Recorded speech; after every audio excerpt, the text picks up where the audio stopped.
Hello friends, welcome to Indian study पर आपका स्वागत है। दोस्तों, आज की उस वीडियो में मैं आप लोगों के लिए जीके का टेस्ट लेकर के आया हूं, जो कि आपके आने वाले एग्जाम यूपी जेल वार्डर के लिए बहुत ही ज़्यादा इंपॉर्टेंट है। और आप सभी लोग जानते हैं, अब आपके पास बहुत ज़्यादा समय नहीं बचा हुआ है। उल्टी गिनती आप लोगों की चालू हो चुकी है। 19 दिसंबर को आपका एग्जाम है और आज 22 दिसंबर है। तो इसलिए दोस्तों मैं आपसे कह रहा हूँ, सॉरी, 22 नवंबर है। ठीक है ना। तो आप ये मान करके चलिए, आपके पास अब 25 दिन का समय बचे हुआ है। तो जितनी प्रैक्टिस हो सकती है कर लो। और वीडियो में जो भी अच्छा लगे तो वीडियो को कम से कम 500 लाइक तक जरूर पहुंचाइएगा, क्योंकि आपका एक लाइक ही मुझे बहुत ज़्यादा मोटिवेशन देता है। पीडीएफ डिस्क्रिप्शन में आपको टेलीग्राम चैनल का लिंक दिया हुआ है, वहां पर मैं प्रोवाइड करवा ही देता हूं, जैसा कि कल करवा दिए था। ठीक है। पहला क्वेश्चन, निम्नलिखित में से किसकी जानकारी अशोक के शिलालेखों से मिलती है? जीवन व्रत, आंतरिक नीति, विदेश नीति, इन सभी की जानकारी अशोक के शिलालेख से मिलती है। चौथा ऑप्शन आपका बिल्कुल करेक्ट। अब देख लीजिए दोस्तों, यहाँ पर विदेशी यात्रियों के नाम दिए हैं और वो किस देश से आए थे, वहां पर आपको मिलान करना है। मार्को पोलो, आप सभी लोग जानते हैं मार्को पोलो ये इटली का था, यानी कि पहले का दूसरे से मिलेगा। इब्ने बतूता, तो ये तो आप लोगों को पता ही होगा, ये मोरक्को का यात्री था। एंटीनियो मोनसेरेट, ये हमको नहीं पता। अब देखते हैं महमूद वली बाल्खी, ये भी नहीं पता, तो इन दोनों में कंफ्यूजन है। एंटीनियो मोनसेरेट ये जो था ये स्पेन का था। और महमूद वली बाल्खी ये आपके कहाँ के थे? बल्ख के थे। ये पहला तीसरे से मिलेगा, इटली से। ठीक है। तो यहाँ पर आप लोगों का कौन सा ऑप्शन सही हो जाएगा, जल्दी बताओ। जिसमें पहला तीसरे से मिला था, फिर दूसरा चौथे से मिला था, तो पहला ऑप्शन यहाँ पर आपका बिल्कुल करेक्ट हो जाएगा।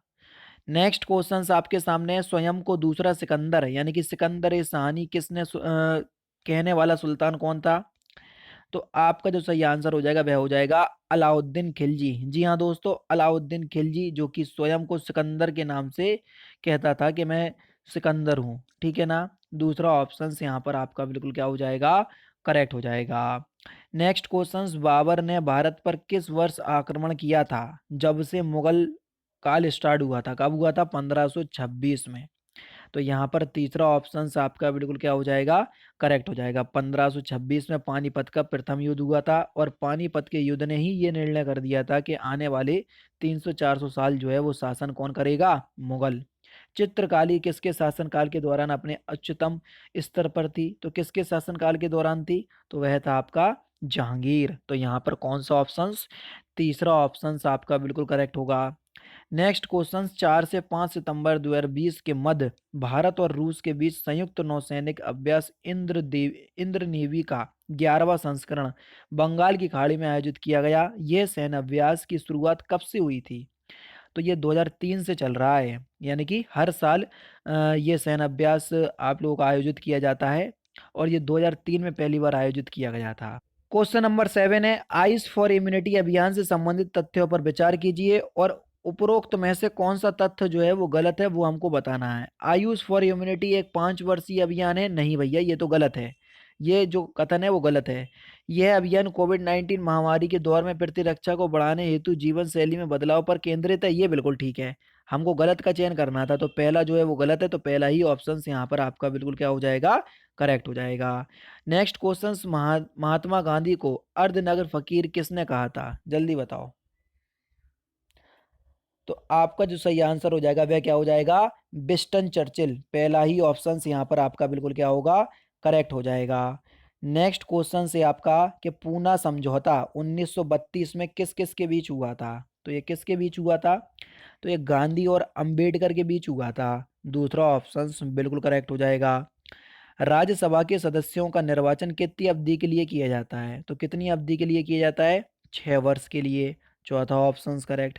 फरवरी 2020 में महिलाओं की प्रतिष्ठित शतरंज प्रतियोगिता केन्स कप 2020 का खिताब किसने जीता? तो ये जो खिताब है किसने जीता? तो ये कोनोरू हम्पी ने जीता। पहला ही ऑप्शन करेक्ट। मार्च 2020 में times of India sports award 2019 के तहत sports person of the year का पुरस्कार किसने जीता? तो आपका जो सही आंसर हो जाएगा वह क्या हो जाएगा, पीवी सिंधु। पहला ही ऑप्शन करेक्ट। स्वतंत्र भारत की पहली महिला राज्यपाल कौन थी, जल्दी बताओ। और उत्तर प्रदेश की थी वे, तो कौन थी? श्रीमती सरोजनी नायडू, पहला ही option correct.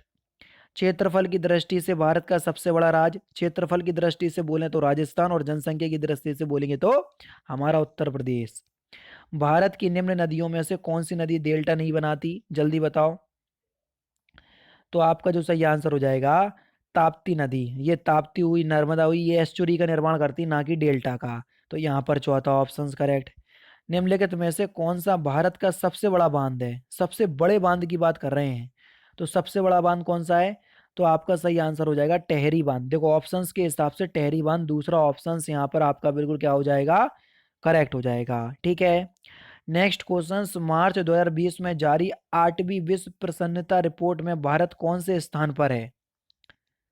World happiness index के अनुसार पूछ रहे हैं। तो कौन से स्थान पर है? 144वें स्थान पर। यहाँ पर दूसरा ऑप्शन करेक्ट। अगस्त 2018 में किस बैंक द्वारा axis liberty saving account launch किया गया?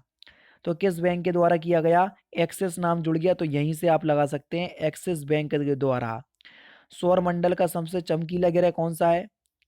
तो शुक्र, जिसको पृथ्वी की जुड़वा बहन भी कहते हैं, दूसरा ऑप्शन करेक्ट। समय के साथ विसर्प लूप नदी से कट जाते हैं और एक अलग झील बनाते हैं, जिसे फिलिंदा ब्लैंक्स भी कहते हैं। तो इसको हम क्या कहते हैं? इसको हम चाप झील कहते हैं। क्या कहते हैं? चाप झील, पहला ऑप्शन करेक्ट। अगस्त 2020 में माउंट सिनाबुंग ज्वालामुखी में पुनः उद्गार यानी कि विस्फोट हुआ। यह ज्वालामुखी किस देश में स्थित है? तो ये जो ज्वालामुखी है ये इंडोनेशिया में स्थित है। तीसरा ऑप्शन यहाँ पर आपका बिल्कुल करेक्ट। ये इसलिए है क्योंकि ये जो है ये सुसुप्त ज्वालामुखी की श्रेणी में चला गया था, यानी कि ये ज्वालामुखी लगभग सो ही गया था, लेकिन अचानक से इसमें विस्फोट हुआ तो ये फिर सुप्त की श्रेणी में आ गया अब। ठीक है। साबुन के बुलबुले पर श्वेत प्रकाश डालने से रंग दिखाई देता है, इसका कारण क्या है? तो इसका जो कारण है वह है आपका व्यतिकरण। तीसरा ऑप्शन बिल्कुल करेक्ट। किसी भूस्तरीय उपग्रह की ऊंचाई पृथ्वी की सतह से लगभग कितनी होती है? पृथ्वी की सतह से लगभग कितनी होती है? तो आपका जो सही आंसर हो जाएगा वह हो जाएगा लगभग 36,000 किलोमीटर। पहला ही ऑप्शन करेक्ट। अच्छा ये ध्यान रखना, कभी कभी क्या होता है 36,000 को ये 3600 लिख देते और बच्चे यहीं पर कंफ्यूज हो जाते कि 36,000 था कि 3600 था। तो ध्यान रखना 36,000 किलोमीटर। ठीक है। एक निबल कितने बिट के बराबर में होता है? तो एक निब्बल जो है ये 4 बिट के बराबर में होता है, यानी कि इस क्वेश्चन का दूसरा ऑप्शन बिल्कुल करेक्ट। कंप्यूटर शब्दावली में बग से क्या अभिप्राय है? बग क्या होता है? बग जो है वो एक प्रोग्राम का नाम है। क्या है? प्रोग्राम का नाम। यानी कि इस क्वेश्चन का प्रोग्राम का नाम तो है लेकिन प्रोग्राम में एक गलती होती है। ठीक है ना। दूसरा नहीं, दूसरा तीसरा ऑप्शन सही होगा। मैंने तीसरा ऑप्शंस नहीं देखा था, उसमें प्रोग्राम लिखा। तो देखो प्रोग्राम में गलती होती है तो उसको बोलते हैं बग। कहते नहीं कि हमारे मोबाइल में बग आ गया, क्या? यानी कि जो हमारा मोबाइल काम करने था वो काम नहीं कर रहा, यानी कि प्रोग्राम में क्या हो गई, गलती हो गई। ठीक है। तीसरा ऑप्शन करेक्ट। धातुओं का वह गुण जिसे उन्हें खींचकर तारों में परिवर्तित किया जा सकता है उसको हम क्या कहते हैं? तो उस गुण को हम तन्यता कहते हैं। क्या कहते हैं? तन्यता। अगाध वर्तनीय जिसको चोट मारते हैं उसको अगाध वर्तनीय कहते हैं। तो तीसरा ऑप्शन करेक्ट। निम्नलिखित में से कौन सा तत्व नहीं है? सोडियम, टिन, पानी, कार्बन। तो आप सभी लोग जानते हैं पानी जो है वो एक तत्व नहीं है। तीसरा ऑप्शन आपका बिल्कुल करेक्ट। ये एक यौगिक है। क्यों? क्योंकि ये H2O से मिलकर बना, हाइड्रोजन भी आ गया और ऑक्सीजन भी आ गया, इसलिए ये यौगिक की श्रेणी में है। नेक्स्ट क्वेश्चन, निम्नलिखित में से कौन सा प्रोटीन नाखूनों में पाया जाता है? तो कौन सा प्रोटीन पाया जाता है नाखूनों में? Keratin protein. पहला ही ऑप्शन यहाँ पर आपका बिल्कुल करेक्ट। निम्नलिखित में से किन कोशिकाओं में इंसुलिन का रिसाव होता है? तो किन कोशिकाओं में होता है? बीटा कोशिकाओं में। दूसरा ऑप्शन यहाँ पर आपका बिल्कुल करेक्ट है। नेक्स्ट क्वेश्चन से आपके कि भारत सरकार द्वारा शुरू किए गए ई पोर्टल स्वास्थ्य के संबंध में निम्नलिखित कथनों पर विचार कीजिए और कौन सा कथन सही है वही हमको क्या करना है, बताना है। इस पोर्टल के माध्यम से भारत की जनजातीय आबादी के स्वास्थ्य और पोषण संबंधी जानकारी प्राप्त होगी। ये बिल्कुल ठीक है। दूसरा है, इस पोर्टल का उद्घाटन केंद्रीय जनजातीय कार्य मंत्री अर्जुन मुंडा के द्वारा किया गया। ये भी आपका बिल्कुल क्या है, ठीक है। तो दोनों ही कथन सही है, तो दूसरा ऑप्शन करेक्ट हो जाएगा। नेक्स्ट क्वेश्चन, पौधों में प्रकाश संश्लेषण के उत्पाद कौन से हैं? तो पौधों में प्रकाश संश्लेषण के उत्पाद कौन से हैं? जल हो गया, ऑक्सीजन हो गया और कार्बोहाइड्रेट हो गया। तो यानी कि यहाँ पर चौथा ऑप्शन बिल्कुल करेक्ट हो जाएगा। 23वें राष्ट्रीय युवा उत्सव 2020 का मुख्य विषय यानी कि थीम क्या था? तो आपका जो सही आंसर क्या हो जाएगा, वो क्या हो जाएगा? Option number C, fit youth fit India. तीसरा ऑप्शन बिल्कुल करेक्ट है। अंतर्राष्ट्रीय गरीबी उन्मूलन दिवस कब मनाते हैं? इंपॉर्टेंट क्वेश्चन, जल्दी बताइए। तो ये कब मनाते हैं? तो आपका सही आंसर हो जाएगा, पिछले महीने की ही बात है। तो सही आंसर हो जाएगा 17 नवंबर। पहला ही ऑप्शन करेक्ट। राष्ट्रीय आय क्या है? ऐसे क्वेश्चंस बहुत इंपॉर्टेंट बन जाते हैं, जल्दी बताओ। तो राष्ट्रीय आय एक्चुअल में है क्या? तो राष्ट्रीय आय एक वर्ष में किसी देश में उत्पादित सभी वस्तुओं तथा सेवाओं का धन मूल्य, तो उसको बोलते हैं हम नेशनल इनकम या राष्ट्रीय आय। तो यहाँ पर पहला ऑप्शन बिल्कुल करेक्ट हो जाएगा। और लास्ट क्वेश्चन से आपका, लास्ट नहीं सेकंड लास्ट क्वेश्चन है कि नीति आयोग में नीति का फुल फॉर्म क्या है? नीति का फुल फॉर्म आपसे पूछा है, तो जल्दी से बताइए कि नीति का फुल फॉर्म क्या है। ये क्वेश्चंस कई बार आपके एग्जाम में पूछा भी जा चुका है। तो नीति का फुल फॉर्म है national institute for transforming India. यानी कि इस क्वेश्चंस का दूसरा ऑप्शन जो है वो आपका बिल्कुल क्या हो जाएगा? करेक्ट हो जाएगा। और लास्ट क्वेश्चन है कि विश्व पर्यावरण दिवस कब मनाया जाता है? तो इस क्वेश्चंस का आंसर आप मुझे कमेंट बॉक्स में बताएंगे कि विश्व पर्यावरण दिवस जो है वो कब मनाया जाता है। तो दोस्तों ये थे आपके जीके के इंपॉर्टेंट क्वेश्चंस जो कि मैंने आज की इस वीडियो में आपको कवर करवा दिए। वीडियो अगर अच्छी लगी हो तो वीडियो को लाइक और शेयर जरूर कर दीजिएगा। 500 लाइक का टारगेट रखा है, तो प्लीज़ दोस्तों वीडियो को 500 लाइक तक जरूर पहुंचाइएगा। तो दोस्तों फिलहाल की वीडियो में सिर्फ इतना ही। अगर आपको वीडियो पसंद आए तो प्लीज़ दोस्तों वीडियो को लाइक कीजिए, शेयर कीजिए और साथ ही साथ हमारे चैनल को सब्सक्राइब करना ना भूलें, क्योंकि मैं रोजाना इसी तरह की वीडियोस आप लोगों के लिए लाता रहता हूँ। नमस्कार दोस्तों, जय हिंद, जय भारत।